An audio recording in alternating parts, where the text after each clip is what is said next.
সন্ধিয়াৰ প্ৰথমটো খবৰ হৈছে সুদীৰ্ঘ 9 মাহৰ মূৰত পুনৰ দৰ্শকৰ বাবে মুকলি কৰা হ'ল গুৱাহাটী তাৰকাগৃহ। কৰোনা ভাইৰাছৰ সংক্ৰমণৰ পৰিপ্ৰেক্ষিতত সুদীৰ্ঘ 9 মাহ ধৰি বন্ধ হৈ থকা উত্তৰ পূৰ্বাঞ্চলৰ অন্যতম তাৰকাগৃহ গুৱাহাটী তাৰকাগৃহ দেওবাৰৰ পৰা পুনৰ দৰ্শকৰ বাবে মুকলি কৰি দিয়া হৈছে আৰু তাৰকাগৃহৰ সূত্ৰই প্ৰকাশ কৰা তথ্য অনুসৰি এতিয়াৰে পৰা পুনৰ আগৰ দৰে তাৰকাগৃহত দৰ্শকে মহাকাশৰ তথ্য সমৃদ্ধ ঘটনাৱলীসমূহ প্ৰত্যক্ষ কৰাৰ সুবিধা পাব। উল্লেখ্য যে গুৱাহাটী তাৰকাগৃহত শেহতীয়াকৈ 12.42 কোটি টকা ব্যয় কৰি এটা মাল্টি এক্টিভিটি চেণ্টাৰ গঢ়ি তোলা হৈছে আৰু এই মাল্টি এক্টিভিটি চেণ্টাৰত ডি থিয়েটাৰৰ সুবিধা থকাৰ লগতে ভাৰ্চুৱেল ৰিয়েলিটি লেব, টিংকাৰিং লেব আদিও আছে। মাল্টি এক্টিভিটি চেণ্টাৰত এটা সুন্দৰ প্ৰেক্ষাগৃহ নিৰ্মাণ কৰি উলিওৱা হৈছে। দেশৰ ভিতৰতে এটা আগশাৰীৰ তাৰকাগৃহ হিচাপে পৰিগণিত হোৱা গুৱাহাটী তাৰকাগৃহত জাপানৰ প্ৰযুক্তি ব্যৱহাৰ কৰি ছবি প্ৰদৰ্শন কৰা হয় আৰু তাৰকাগৃহটোত আজিৰ যুগৰ সকলো অত্যাধুনিক প্ৰযুক্তিয়ে ব্যৱহাৰ কৰা হৈছে। সেয়েহে দৰ্শকৰ সন্মুখত মহাকাশৰ সকলো দৃশ্য তাৰকাগৃহটোত অতি জীৱন্ত ৰূপত ফুটি উঠে। কৰোনাতংকৰ বাবে তাৰকাগৃহটো বন্ধ হৈ পৰাত চৰকাৰৰো যথেষ্ট লোকচান হৈছে আৰু এতিয়াৰে পৰা যাৱতীয় কোভিড সম্পৰ্কীয় সতৰ্কতা অৱলম্বন কৰি দৰ্শকসকলে তাৰকাগৃহ মহাকাশৰ দৃশ্য উপভোগ কৰিব পাৰিব। এইবাৰ ভাৰতত কোভিড ভেকচিনৰ বিক্ৰীৰ অনুমোদন বিচাৰিলে ফাইজাৰে। ফাইজাৰ ইণ্ডিয়াই ড্ৰাগছ কণ্ট্ৰলাৰৰ জেনেৰেলৰ পৰা ভাৰতত তেওঁলোকে প্ৰস্তুত কৰি উলিওৱা কোভিড ভেকচিনৰ বিক্ৰীৰ বাবে অনুমোদন বিচাৰিছে আৰু ব্ৰিটেইন আৰু বাহিৰৰ পৰা অনুমোদন পোৱাৰ পাছত ফাইজাৰে এইবাৰ ভাৰতৰ পৰাও এই অনুমতি বিচাৰিছে।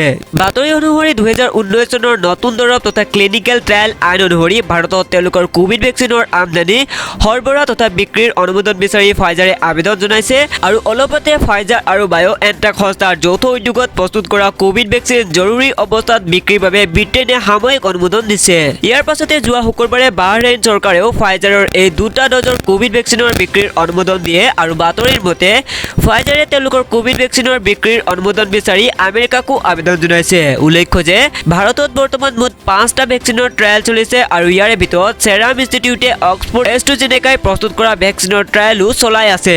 প্ৰকৃতিক প্ৰত্যাহ্বান, সূৰ্যতকৈও 10 গুণ বেছি উত্তপ্ত কৃত্ৰিম সূৰ্য সাজি উলিয়ালে এইখন দেশে। বিজ্ঞান প্ৰযুক্তিৰ উন্নয়নৰ লগে লগে বিজ্ঞানীসকলে এনে বহু আৱিষ্কাৰ সম্ভৱ কৰি তুলিছে যিবোৰ মানুহৰ জীৱন সহজ আৰু আৰামী কৰি তুলিছে। বিজ্ঞানৰ বহু আৱিষ্কাৰে আকৌ প্ৰকৃতিকেই প্ৰত্যাহ্বান জনোৱাৰ উপক্ৰম ঘটাইছে। প্ৰকৃতিক প্ৰত্যাহ্বান জনোৱা এনে আৱিষ্কাৰ কৰিছে চীনে শেহতীয়াকৈ সাজি উলিয়াইছে এটা কৃত্ৰিম সূৰ্য। লক্ষণীয় কথাটো হ'ল যে চীনে সাজি উলিওৱা কৃত্ৰিম সূৰ্যৰ কৰোণা অংশৰ তাপমাত্ৰা প্ৰকৃত সূৰ্যৰ কৰোণা অংশতকৈ 10 গুণ বেছি উষ্ণ আৰু চীনৰ ছিচুৱান প্ৰদেশত থকা AZL-2M টকামাক পাৰমাণৱিক কেন্দ্ৰ সৃষ্টি কৰা হৈছে এই কৃত্ৰিম সূৰ্য আৰু পাৰমাণৱিক শক্তিৰ সহায়ত সাজি লোৱা এই কৃত্ৰিম সূৰ্যৰ তাপমাত্ৰা হৈছে 150 নিযুত ডিগ্ৰী চেলছিয়াছ আৰু পাৰমাণৱিক ফিউজনৰ মাধ্যমেৰে সৃষ্টি কৰা এই কৃত্ৰিম সূৰ্যই প্ৰকৃত সূৰ্যৰ পৰিপূৰক হিচাপে কাম কৰিব পাৰিব বুলি আশা কৰা হৈছে আৰু 2006 চনৰ পৰাই চীনে কৃত্ৰিম সূৰ্য নিৰ্মাণৰ কামত ব্ৰতী হৈ আহিছে আৰু অৱশেষত দেশখনে এই ক্ষেত্ৰত সফলতাৰ মুখ দেখিবলৈ সক্ষম হৈছে। বিজ্ঞানীসকলৰ মতে এটা সময়ত সূৰ্যৰ শক্তি কমি আহিব আৰু সূৰ্যৰ মৃত্যু ঘটিব, তেতিয়া হয়তো প্ৰয়োজন আহি পৰিব কৃত্ৰিম সূৰ্যৰ। দিল্লী সীমান্তত কৃষক বিক্ষোভত চামিল হ'ল অভিনেতা দিলজিৎ, দান দিলে 1 কোটি টকা। কৃষক বিক্ষোভক লৈ টুইটাৰত অভিনেত্ৰী কংগনা ৰানাৱটৰ সৈতে তীব্ৰ বাকবিতণ্ডাত লিপ্ত হোৱা অভিনেতা দিলজিৎ দোসাঞ্জে এইবাৰ চিধাচিধি দিল্লী সীমান্তত চলি থকা কৃষক বিক্ষোভত চামিল হৈছে। কৃষক বিক্ষোভৰ সমৰ্থনত কৃষকসকলৰ স্বাৰ্থৰ হকে সৰব গায়ক অভিনেতাগৰাকীয়ে বিক্ষোভত যোগদান কৰি কৃষকসকলৰ মাজত ৰাস্তাতে বহি পৰে। শনিবাৰে বিয়লি দিল্লীৰ সমীপৰ হিংগু সীমান্তত দিলজিৎ গৈ উপস্থিত হয় আৰু তাত তেওঁ কৃষকসকলৰ পদক্ষেপক আদৰণি জনায় আৰু দিলজিতে সংবাদ মাধ্যমক কৃষকসকলে শান্তিপূৰ্ণভাৱে বিক্ষোভ প্ৰদৰ্শন কৰি কেনেদৰে সমগ্ৰ দেশৰ বাবে দৃষ্টান্ত হৈ পৰিছে সেয়া দেখাবলৈ অনুৰোধ কৰে। অভিনেতাগৰাকীয়ে বিক্ষোভ সাব্যস্ত কৰি থকা কৃষকসকলৰ শীতৰ কাপোৰ, চুৱেটাৰ, কম্বল আদি কিনি দিয়াৰ ব্যৱস্থা কৰিবলৈ 1 কোটি টকা দান কৰে আৰু উল্লেখ্য যে কংগনা ৰানাৱটৰ সৈতে টুইটাৰৰ যুদ্ধৰ পাছতে দুদিনত পাঞ্জাবী তাৰকাগৰাকীৰ প্ৰায় 4 লাখ ফলোৱাৰ্ছ বৃদ্ধি পোৱা বুলি এক সমীক্ষাত কোৱা হৈছে। আনহাতে শনিবাৰে কৃষক বিক্ষোভত ভাষণ ৰখাৰ সময়তো দিলজিতে কংগনাক আক্ৰমণ কৰিবলৈ নাপাহৰিলে। জানুৱাৰী মাহৰ পৰা হিন্দু বাংলাদেশীক নাগৰিকত্ব প্ৰদানৰ প্ৰক্ৰিয়া আৰম্ভ কৰিব কেন্দ্ৰই। সম্ভৱতঃ জানুৱাৰী মাহৰ পৰাই হিন্দু বাংলাদেশীক নাগৰিকত্ব প্ৰদানৰ প্ৰক্ৰিয়া আৰম্ভ কৰিব কেন্দ্ৰীয় চৰকাৰে। এই কথা জনালে বিজেপিৰ সাধাৰণ সম্পাদক কৈলাশ বিজয়বৰ্গীয়ই। শনিবাৰে নতুন দিল্লীত সংবাদ মাধ্যমৰ আগত বিজয়বৰ্গীয়ই কয় যে নাগৰিকত্ব সংশোধনী বিধেয়ক সংসদত গৃহীত হৈছিল আৰু পশ্চিমবংগৰ মুখ্যমন্ত্ৰী মমতা বেনাৰ্জীৰ লগতে বহুতে এই আইনখনৰ বিৰোধিতা কৰি উচ্চতম ন্যায়ালয়ৰ দ্বাৰস্থ হৈছিল। বিজেপি চৰকাৰে 2021 চনৰ জানুৱাৰীৰ পৰা হিন্দু বাংলাদেশী শৰণাৰ্থীক নাগৰিকত্ব প্ৰদানৰ সিদ্ধান্ত লৈছে আৰু এই আইনৰ জৰিয়তে বাংলাদেশ, পাকিস্তান আৰু আফগানিস্তানৰ পৰা ধৰ্মীয় প্ৰতাৰণাৰ বলি হৈ ভাৰতত আশ্ৰয় লোৱা লোকসকলক প্ৰদান কৰা হ'ব নাগৰিকত্ব, এই বুলি ক'লে কৈলাশ বিজয়বৰ্গীয়ই। অধিসূচনা জাৰি নকৰাৰ বাবে এতিয়াও কাৰ্যকৰী হোৱা নাই। চৰকাৰে আইনখনৰ অধিনিয়ম প্ৰস্তাৱ কৰাৰ বাবে এই পৰ্যন্ত পাৰ্লিয়ামেণ্টাৰী ষ্টেণ্ডিং কমিটিক কোনো সংকেত দিয়া নাই আৰু অধিনিয়ম দাখিলৰ অন্তিম তাৰিখ আছিল ৩ নৱেম্বৰ।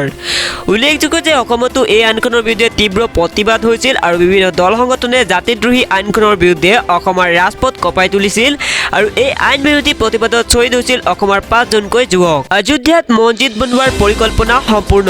অযোধ্যাৰ ধনীপুৰ গাঁৱত নিৰ্মাণ হ'ব লগা মছজিদৰ বাবে সকলো পৰিকল্পনা সম্পূৰ্ণ কৰিছে the in Islamic cultural start নামৰ অনুষ্ঠানটোৱে আৰু অযোধ্যাৰ বিবাদিত ভূমিৰ পৰিৱৰ্তে সুন্নী ৱাক্ফ বৰ্ডক মছজিদ নিৰ্মাণৰ বাবে দিয়া হোৱা ভূমিত মছজিদ ইন ইছলামিক ৰিচাৰ্চ চেণ্টাৰ আৰু এটা সামূহিক পাকঘৰ নিৰ্মাণ পৰিকল্পনাৰ দায়িত্ব দিয়া হৈছে ইন ইছলামিক কালচাৰেল ট্ৰাষ্টক। সূত্ৰৰ পৰা জানিব পৰা মতে ১৫,০০০ বৰ্গ ফুটত নিৰ্মাণ হ'ব লগা উক্ত মছজিদ একেলগে ২,০০০ মানুহে নামাজ পঢ়িব পাৰিব আৰু উক্ত মছজিদৰ আকাৰ ডিম্বাকাৰ আৰু ওপৰভাগ গম্বুজ আৰু স্বচ্ছ হ'ব বুলি জানিব পৰা গৈছে আৰু তদুপৰি উক্ত মছজিদত থাকিব সৌৰ শক্তিৰ ব্যৱস্থা।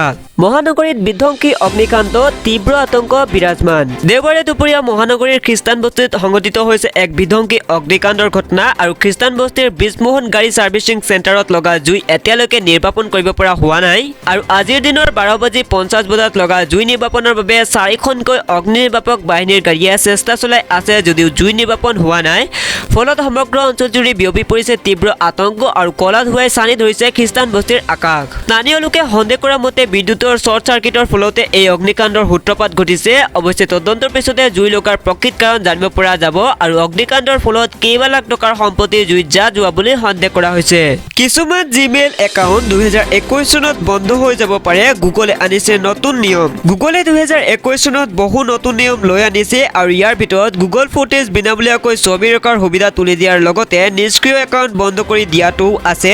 নতুন নিয়ম অনুসৰি ২ বছৰৰো অধিক সময় ধৰি যিবোৰ একাউণ্ট নিষ্ক্ৰিয় হৈ আছে সেইবোৰ সম্পূৰ্ণ ডিলিট কৰি পেলোৱা হ'ব আৰু অহা বছৰৰ জুন মাহৰ ১ তাৰিখৰ পৰাই এই নিয়ম কাৰ্যকৰী হ'ব। অৱশ্যে এই একাউণ্টসমূহ বন্ধ কৰাৰ আগতে গুগল কৰ্তৃপক্ষৰ ফালৰ পৰা একাউণ্টৰ গৰাকীসকলক ইমেইলৰ জৰিয়তে সতৰ্ক কৰি মেছেজ কৰি দিয়া হ'ব আৰু গুগলৰ পৰা জনোৱা মতে ইউজাৰসকলে আৰু বিনামূলীয়াকৈ গুগল ফটোজ ব্যৱহাৰ কৰিব নোৱাৰিব। আনহাতে কোনো ইউজাৰৰ একাউণ্টটো যদি ৩ মাহৰ পৰা ১৮ মাহ পৰ্যন্ত নিষ্ক্ৰিয় হৈ থাকে তেতিয়াহ'লে তেওঁলোকৰ বিশ্বাসযোগ্য কণ্টেক্টছৰ ওচৰলৈ তেওঁলোকৰ একাউণ্ট সম্বন্ধীয় সকলো গুৰুত্বপূৰ্ণ তথ্য টেক জায়েণ্টৰ পক্ষৰ পৰা পঠিয়াই দিয়াৰ আশ্বাস দিয়া হৈছে।